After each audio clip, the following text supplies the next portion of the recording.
Hello everybody and welcome back to my channel. Today I have a thrift haul for you. I hit up Talize for their sale day. This was a buy more save more kind of deal, so the more you spent, the more money you got off. And so I thought it would be fun to show you what I bought, and yeah, let's just get started. There's a lot in here. Alright, so all of these items were 40% off because I spent so much damn money. So yeah, anyway, this is the first item. I bought it mostly because the material is a non-stretchy woven material and it has a funky print. It is a skirt. It's not very long, and I should be able to get at least 2 or 3 out of it that I need. There is stitching up here for these pleats, so I'll have to just cut that off because I don't think it's gonna, like, I don't know, I don't think it'll come out very nicely. It'll have holes and stuff. So okay, when I bought this I thought it was a skirt because it was in the skirt section, but it is technically like pants. It's just like, I don't know, harem pants maybe? I don't know. Again, bought this for the pattern. They're very like wide and loose pants.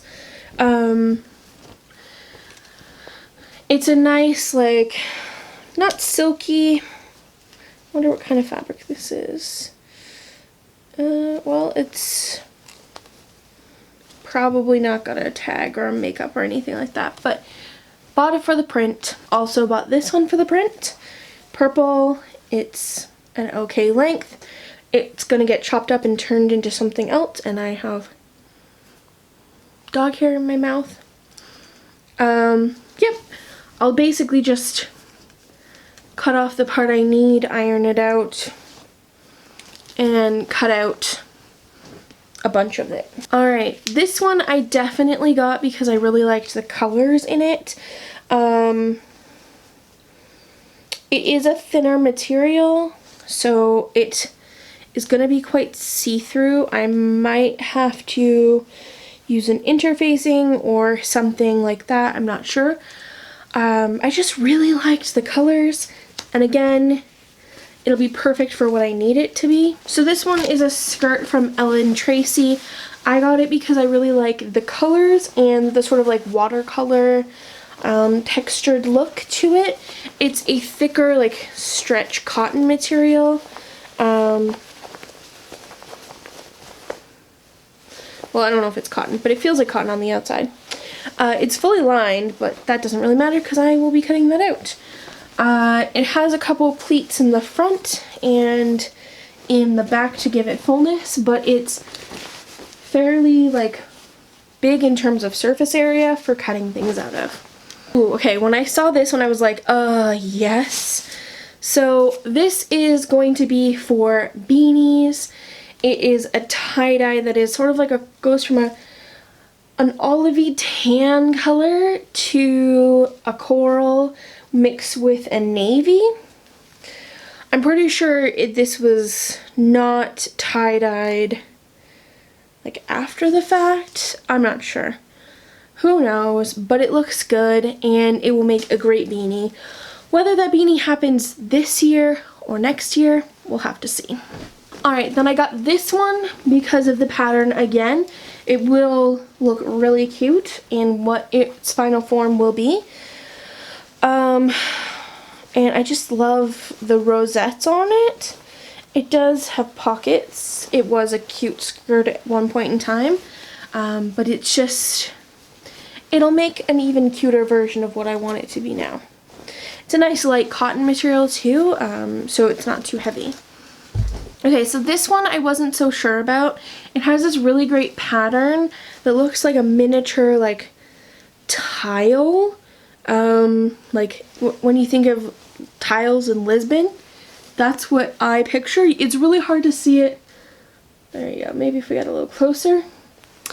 This is a thicker woven material. It's originally from Joe Fresh, which I hate to support them because they're not so great with their practices, but the pattern is nice, and at least I'm not buying it direct from them. So this will make a great whatever it is I'm making, which I don't know if the video like of me developing it will be out already, and I certainly won't have any up in my shop yet, so I don't want to get you guys all excited, but this is gonna be cute. I feel like I could just sit like this. Yeah. Okay, so I got some more black leather. I can never really have enough of this stuff. The black leather I have right now is quite thick and like fluffy underneath, so I can't put it through my Cricut. And this is nice and thin and doesn't have any sort of like excess texture. It is like a quite long skirt too, so there's lots of spatial area. The brand in here says Marquis, and it was made in Canada. That's always interesting. Generally, I would assume it's like a true vintage item if it's made in Canada, because there's not a whole lot of manufacturing done in Canada for clothing anymore. So, yes, and it's sort of like I would say like a pencil skirt. There is a big slit here for walking. And then this final item was just like, oh my god, this is gonna be so cool. So this is the back of this skirt, and as you can see, there's like stitch lines. It is literally triangles of leather that have been stitched together. And then on the front, those like layers, there are some that are actual flaps that flip up while still being textured. Yeah, and it's real leather as far as I can tell. It's from the brand Linnea Demani. Yeah, I know it's basic black leather, but it just had such a good texture that I couldn't leave it behind. Alright, that is everything for my haul. I know I just sort of breezed through it, but to be honest, all of those things are going to be chopped up and turned into new things. There's probably about 20 pounds worth of clothing there right now. So that means that 20 pounds of clothing that may not have been purchased by anybody else are going to avoid being put in a landfill. Or sent off to a third world country to sit and rot on their streets and ruin their garment industry, because that's what happens when you take stuff to a thrift store, a huge thrift store.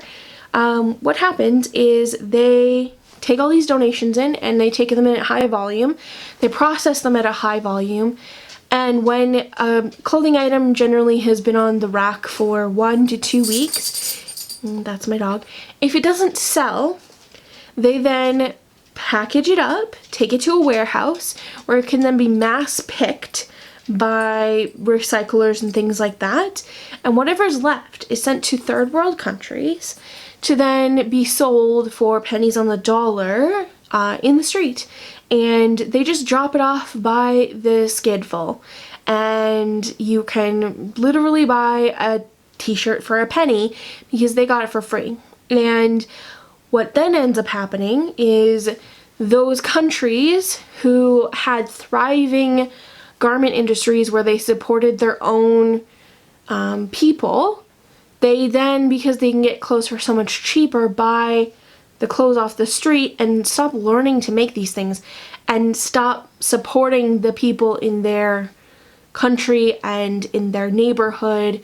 And yeah, so it can do a lot of bad things, which is why I don't feel bad about chopping up clothes that maybe somebody would have bought, because maybe they'll buy something else. So now that I've ranted for a little bit, thank you guys so much for watching. If you'd like to see more from me in regards to thrifting, upcycling, those sorts of things, let me know in the comments, and don't forget to give this video a like, subscribe if you want to see more, and I will see you guys soon. Bye!